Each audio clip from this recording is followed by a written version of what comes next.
Hey there everybody, I am Crunchy Scott and today I'm going to show you my vegan pandemic pantry. I was absolutely blown away, as I'm sure you were, during my first trip to the grocery store when all this coronavirus happened.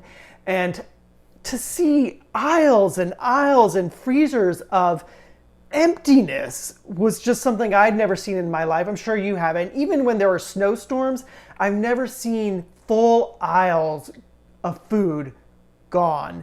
So of course I've also been intrigued by seeing other people on YouTube who are showing us what their stockpiles are. I don't love that word stockpile. It makes it sound like you're taking something from someone else and I don't know, I just don't love it. So I've been saying haul. I do have a haul, and my vegan pantry is mostly things that I already eat. I just bulked it up a little bit, and I thought you just might be interested in seeing what vegans are stockpiling, hauling, stocking up on during this really weird time that we're having in our country. If you're not a vegan, then stay tuned. I really want you to watch this video anyways, because everything I have is nutritious and inexpensive. So let's say there is a day coming in the near future where there may not be meat available at your store, or there may not be dairy. These are some alternatives that might be available for you, and they're also going to be inexpensive. And I think that's really important these days as we're all staring down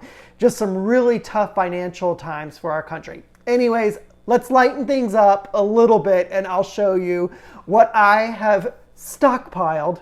No, not stockpiled, Scott, stop saying that. What I have bulked up on so that I have stuff in the coming days as a vegan. So let's start with breakfast. I have two different kind of oats here. I've got the rolled oats and the steel oats. I usually do not purchase rolled oats, and I bet this is probably what you have in your pantry and most people do. I have nothing against these. I just don't use them very much, but I did buy them a couple of months ago. I can't remember what recipe I was making, but I have used them a couple weeks ago when I made some Irish soda bread. I sprinkled it on the top. You can also use this. This is much easier to put in the food processor and make oat flour with. And then you can also use it to make oat milk. And then the other thing that I make with this is my granola.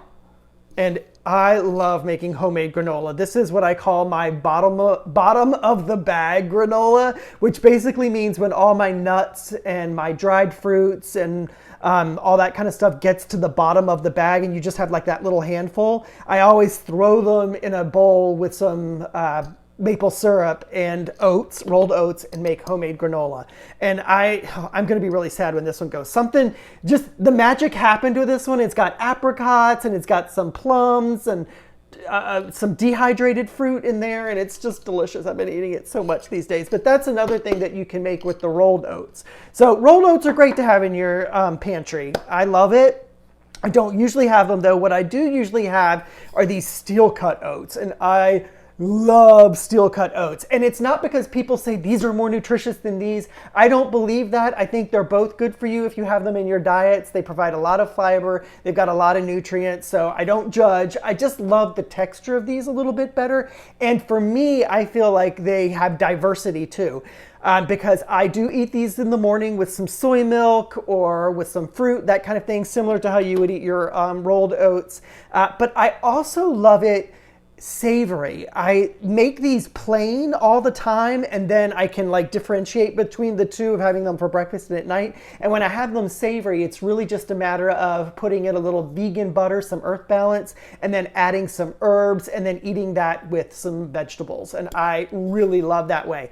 Some people think that these steel cut oats are difficult to make. I do not think that. I found a technique a few years ago that is just tried and true for me. What I do is at night, right before I go to bed, I bring the water up to a boil, add these, let them boil for simmer for 2 to 3 minutes, cover them, and then shut off the heat. And then I leave them overnight on the stovetop, and in the morning, they are perfect. And what I do is I make a bunch at one time, so I keep it in the fridge and I eat on it for 2 or 3 days. It's really a great thing to have, and it's such an easy process. So rolled oats, steel cut oats, those are great things to have for breakfast or even for night in your vegan pantry. Like any good vegan, my pantry is filled with beans and lentils.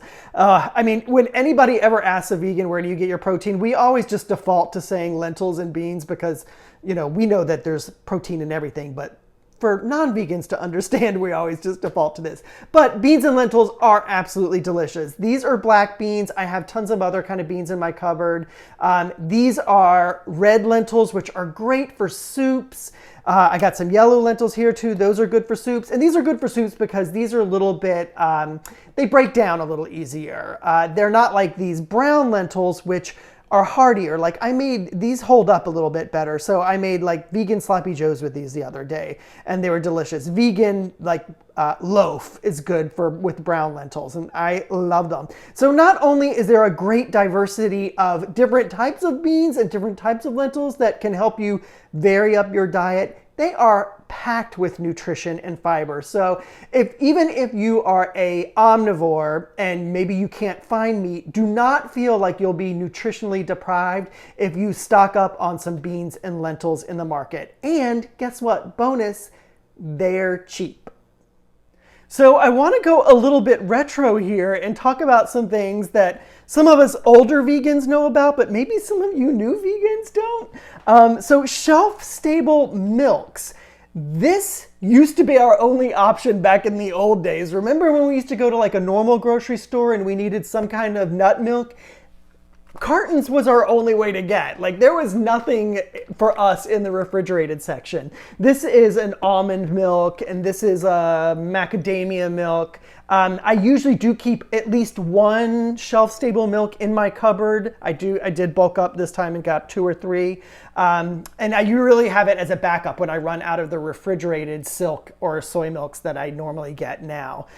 Silk really changed everything a few years ago when they started providing all sorts of soys and almonds and now coconut milks in the refrigerated section. So it made it much more widely available to a lot of people. Newer vegans, you're very lucky. Older vegans, you remember this for sure. Something else we older vegans might remember, and I'm talking like 20 years ago, there were, and there still are, it's tofu in a cardboard box that is on the grocery store shelf. That is how I used to get tofu when I first started eating it. God, more than, oh my gosh, 25 years ago. I'm 47. I remember getting tofus at like 20, 21. So yeah, that long ago for sure. And that's how I bought it. They do still make that. I don't have any now, and I don't usually keep that as part of my cupboard. But I did look for it when I went shopping about a month ago, and it was nowhere. Even at the specialty stores that I usually go to, it was nowhere. And I have a feeling a lot of people are bulking up on anything they can find on the shelves. But I do think it's interesting that some of the things that we used to be eating and drinking, we're probably going to go back to a few of those things pretty soon. Here are a couple of my absolute must-haves. Of course, my pantry, I do have a lot of nuts. I generally keep a lot of nuts in my pantry. These are cashews, raw cashews. I actually keep these in the fridge, and I wanted to show you these versus, my macadamia nuts and the pecans and all that kind of stuff, because these I use for a lot of things. One, I eat them right out of the jar and they're delicious. But two, when you soak these, you can make all sorts of like vegan cream sauces or vegan cheese kind of stuff. Really diversify, really diverse in the things that you can do with them. And of course, they're delicious. They have such a nice creamy texture, especially when they're raw like this. So definitely stock up on these if you can. The other thing, nutritional yeast. I mean, all vegans know you got to have nutritional yeast in your pantry, your vegan pantry. I keep mine in the fridge just so it lasts a lot longer. I do use quite a bit of this because it does make things kind of cheesy flavor for those of you who don't know what nutritional yeast is. And it's got lots of good vitamins in it too. So yeah, nutritional yeast is a good thing to have on hand and something I definitely made sure that I had plenty of as I'm stocking up a little bit. I love nutritional yeast on popcorn. I mean, is there a better snack than popcorn? And of course, if you're thinking about your budget too, popcorn is very inexpensive when you buy it like this. If you do the microwave popcorn, don't do that anymore. I haven't had microwave popcorn in my cupboard forever. If you want to cook this in the microwave, you just put like a 1/4 cup or so in the bottom of a paper bag, put that in the microwave, and it cooks the exact same way. And it's way better for you because there's not all that weird chemically oily stuff in it. So vegan must-haves right here, all inexpensive. Well, I take that back. The cashews are not super inexpensive, but it's something you should have in your pantry because it's something that you can cook a lot of different things with. If you can find it, I do think it's a good idea to buy a big bag of rice. And I'm not talking about those huge satchels, but maybe a big bag, you know, like this kind of big. That's what I have in my basement. I do have a few things in my basement, like potatoes, those kinds of things. But I did buy some jasmine rice. Could not find brown rice. This is just a wild rice mix that I love very much. And rice, of course, is inexpensive, and it's so good with lentils, and it's good with beans, and it's great with vegetables. So talk about something that can diversify in a heartbeat when you're trying to make a meal, and stretch too if you're worried about finances. Rice is a great one. The other thing, I'm not a big bread person, even though there is fresh homemade bread in my life quite consistently since this whole coronavirus has happened, because people are stuck at home doing stuff, which, you know, is not great for the waistline. It's absolutely delicious, but in general, I do not buy a lot of bread. Plus, I'm thinking, like, if I bought, you know, a couple loaves of bread, you'd have to put some in the freezer, and right now my freezer is packed with vegetables and fruit. That's what I prioritized in my freezer, vegetables and fruit. Because I didn't think I'd be able to get a lot of fresh in the next few weeks, or I didn't want it to go bad. So in place of bread, there is plenty of matzah available right now because Passover is coming up, and matzah is great. Like, you just put some peanut butter on it with some banana, and you can have it for breakfast. I make matzah pizzas all the time with this, just a little sauce and a little vegan cheese. Absolutely delicious. And you can see it's small. It's definitely it fits in your cupboard. It's relatively inexpensive. And so you can have, oh yeah, I forgot to mention, never seen this before in all my life. It's actually marketed as vegan now. Now, matzah is just water and flour. So of course it's vegan, but that was new to me. I had never seen that before until recently. So anyways, matzah is great to have it for Passover and have it in your cupboard, maybe in place of bread, and you won't be sorry. It's something that'll really come in handy. So you might be wondering, why on earth do you have canned beans when you just showed us all the different kinds of beans and lentils that you have? Well, unfortunately, here's what I'm thinking. If I do get sick, or if someone in my life gets sick, I felt like I had to have some convenient foods on hand that are easy to make. And of course, canned beans are just super easy to make, especially if you kind of, rinse out some of that salty water that they're in.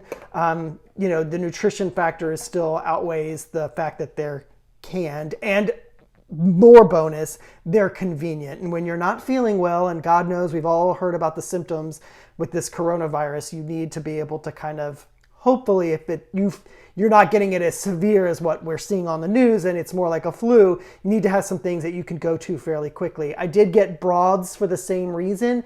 Easy on the stomach, easy on the throat, easy to pop in the microwave and heat up. Hate to think about this kind of stuff, but I did want to think ahead just a little bit. Okay, let's switch gears, and on a much brighter note, here are my cheat foods, or the foods that I consider, cheat. I think cheat would probably be the right word, because these are not health foods in any way. These are indulgent foods. These are the foods that you eat when you're just feeling like you want to be in a better mood. So I love this Annie's vegan mac and cheese. It's delicious. It makes me think back to the old blue box that I had when I was a kid. Love that. I do love these kimchi noodle soups. This is one of my favorite things to eat, actually, but it is definitely a treat. And it is, as you can see there, vegan. I love their vegan line of stuff. I'm going to do a taste test on these one day because they're super delicious. And then this brand, Mike's Mighty Good, it says vegetarian kimchi ramen soup. I read the ingredients. It seems vegan to me, or it looks vegan to me. And just for some reason, I feel like this is a little bit more healthier than this. So this will be another indulgence kind of dinner or lunch when the time comes for me to partake in these. So this is my vegan pandemic pantry. Comment below. I'd love to know what's in your pantry, vegan or not. And I hope I gave you some ideas whether you're vegan or not too. I also uploaded a video at the same time. I did a Trader Joe's haul. And that video is a little bit about some of the foods that I got, different from what's here. But mainly what that video is It's about Trader Joe's during this pandemic, and I'm telling you guys, they are a class act. So to see what I mean by that, definitely check out that video. It's pretty amazing what they're doing to make sure that we're all staying safe.